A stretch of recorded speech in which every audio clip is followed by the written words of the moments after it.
akan mencoba menjelaskan mengenai salah satu materi dari mata kuliah Pendidikan Pancasila, yaitu Pancasila sebagai sistem etika. Nah, di akhir video nanti diharapkan teman-teman dapat menjelaskan mengenai konsep dan urgensi Pancasila sebagai sistem etika. Lalu teman-teman juga diharapkan dapat menjelaskan mengenai alasan diperlukannya Pancasila sebagai sistem etika. Lalu diharapkan juga teman-teman dapat menganalisis historisnya, sosiologisnya, lalu politisnya dari Pancasila sebagai sistem etika. Lanjut langsung ke materi. Di sini ada konsep dan urgensi Pancasila sebagai sistem etika. Jadi ada 3 poin teman-teman. Di sini Pancasila sebagai sistem etika itu untuk menjelaskan hubungan antara nilai, moral, dan norma. Jadi untuk menjadi penilaian baik atau buruknya terkait dengan kebiasaan atau tata cara hidup yang baik. Jadi untuk menjadi dasar penting menjalankan kehidupan bermasyarakat dan bernegara yang pastinya sesuai dengan nilai-nilai Pancasila. Lalu yang kedua, Pancasila sebagai sistem etika itu artinya sebagai pedoman hidup teman-teman. Jadi nilai-nilai Pancasila yang sudah diwariskan oleh leluhur, nah ini menjadi dasar pedoman hidup bersama. Jadi untuk menciptakan kedamaian di antara masyarakat dan menjaga keharmonisasian sosial.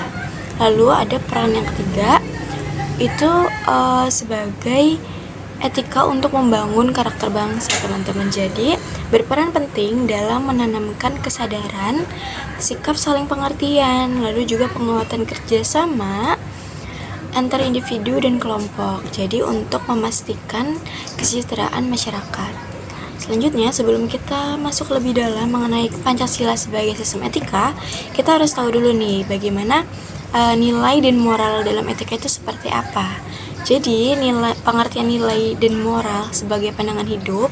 Kalau nilai itu artinya prinsip teman-teman, prinsip atau pedoman yang memberi arahan dalam berperilaku, itu nilai. Tapi kalau moral itu yang menentukan apakah perilaku tadi sudah sesuai dengan norma yang berlaku atau belum. Lalu nilai-nilai ini dikelompokkan dalam beberapa tingkatan. Ada nilai jasmani, nilai kehidupan, lalu ada nilai kejiwaan, dan nilai kerohanian. Nah, nilai-nilai ini sumbernya dari keyakinan dan akal sehat manusia dalam menjalani kehidupan secara bermakna. Lalu teman-teman juga harus garis bawahi kalau etika dengan etiket itu berbeda. Jadi etika ini lebih menekankan pada moralitas, sedangkan kalau etiket itu lebih ke bagaimana moralitas itu dijalankan. Jadi bagaimana tata keramanya, bagaimana sopan santunnya, lalu bagaimana adat istiadatnya. Jadi walaupun etikat dengan etiket ini berbeda, keduanya juga saling melengkapi dalam mengatur kehidupan bermasyarakat. Nah, lalu teman-teman juga harus tahu aliran-aliran dalam etika itu apa aja. Yang pertama ada etika keutamaan. Jadi menekankan sikap atau karakter positif. Nah, sikap atau karakter positif yang dimaksud itu ada kebijaksanaan, empati, toleransi. Jadi sikap-sikap ini menjadi dasar berperilaku masyarakat. Lalu ada etika teleologis. Jadi etika ini itu mengajarkan bahwa tindakan manusia ini diukur tuh berdasarkan hasil akhirnya aja. Jadi tindakan atau peraturan yang dibuat ini dampak positifnya harus lebih besar daripada dampak negatifnya. Lalu yang ketiga ada etika deontologis. Jadi etika ini nih menekankan betapa pentingnya menjalankan tugas ini secara moral. Jadi terlepas dari apapun konsekuensinya harus dilakukan secara moral. Jadi sebagai bagian dari rasa tanggung jawab.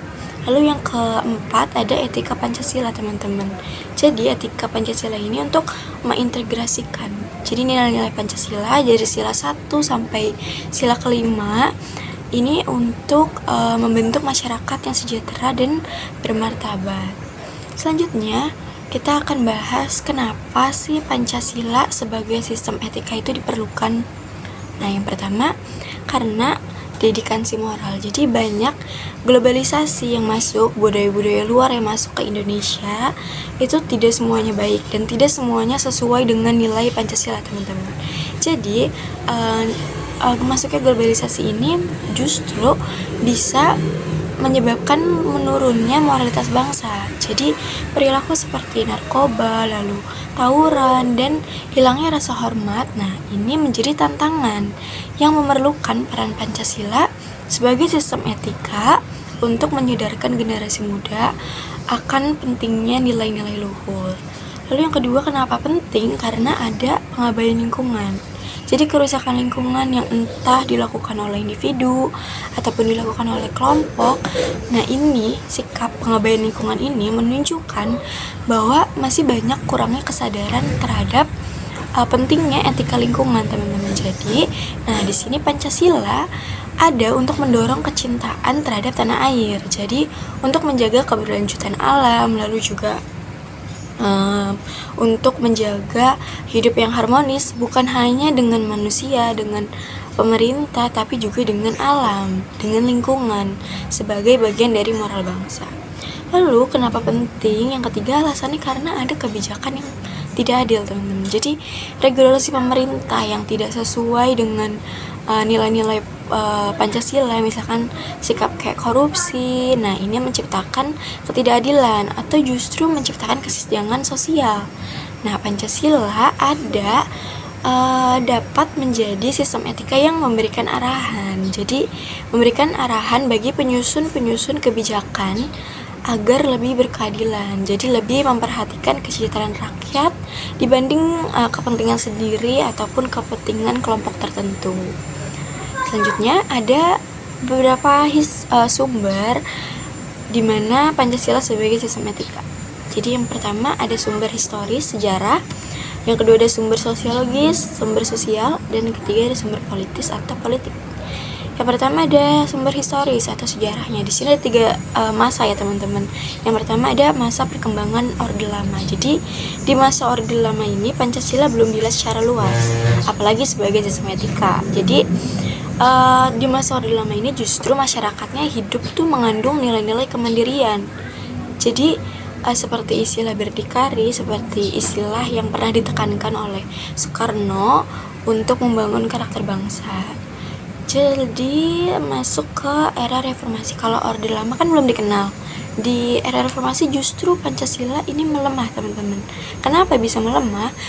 Ini karena ada penyalahgunaan kekuasaan, jadi abuse of power, yang menyebabkan korupsi menyebar sangat luas, bahkan di berbagai kalangan seperti di eksekutif, di legislatif, dan di yudikatif. Nah, teman-teman kalau belum tahu lembaga-lembaga ini, jadi kalau lembaga eksekutif itu artinya pelaksana pemerintahnya seperti presiden, lalu juga menteri, gubernur, bupati. Nah, itu pelaksana, artinya eksekutif.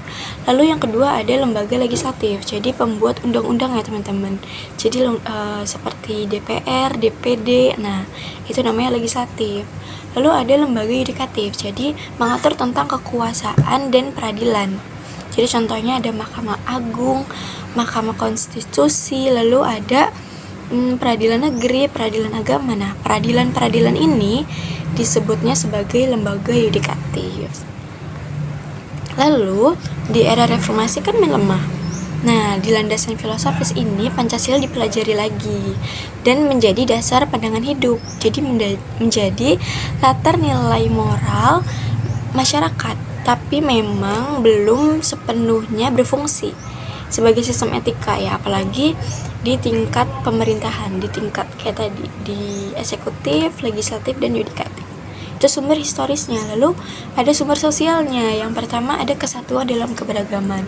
Jadi Pancasila sebagai etika sosial ini terbukti sudah bisa merangkul keberagaman Indonesia. Jadi yang teman-teman tahu, Indonesia sangat-sangat beragam, mulai dari sukunya, agama, dan budaya. Nah, jadi Pancasila sebagai sistem etika itu mempertahankan rasa persatuan dalam musyawarah.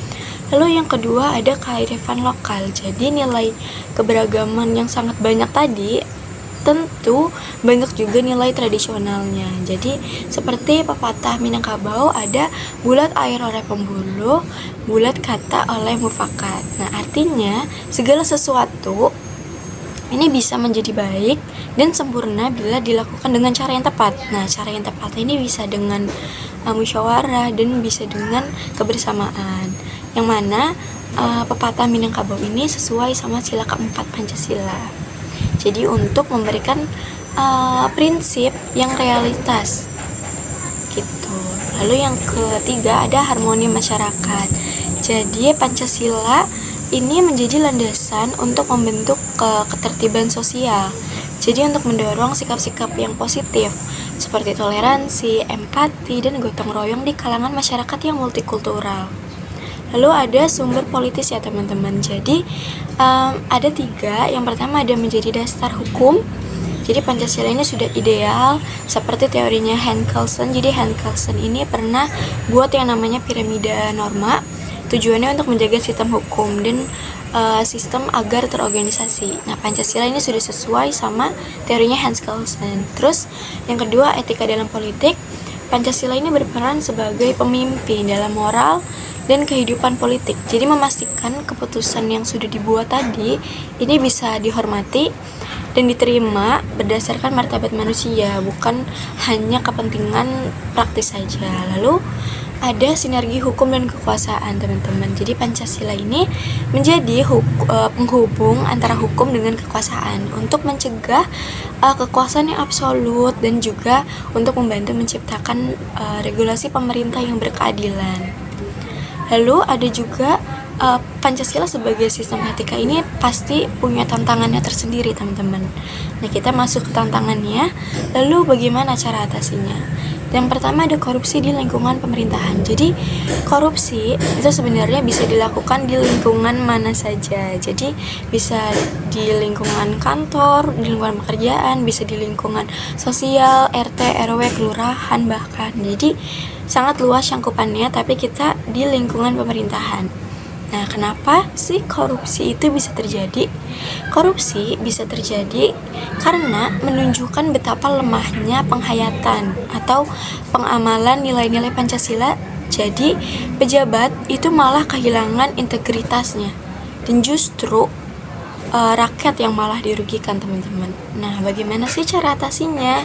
Nah, bisa dengan melakukan penegakan hukum yang tegas. Jadi bukan hanya pelaku korupsinya ini bukan hanya dipenjara, tapi bisa juga dikasih hukuman yang lebih tegas lagi. Terus bisa juga nih pemerintahan melakukan proses yang transparan, proses yang diketahui oleh masyarakat gitu. Jadi nanti praktik korupsinya ini bisa dicegah atau bahkan dikurangi. Lalu tantangan yang kedua ada dekadensi moral generasi muda. Jadi globalisasi yang tadi disebutkan di awal ini kan bisa melemahkan nilai moral generasi muda kan. Nah, ini tuh bisa dilihat dari meningkatnya penyalahgunaan narkoba, terus kekerasan dan kenakalan remaja, teman-teman.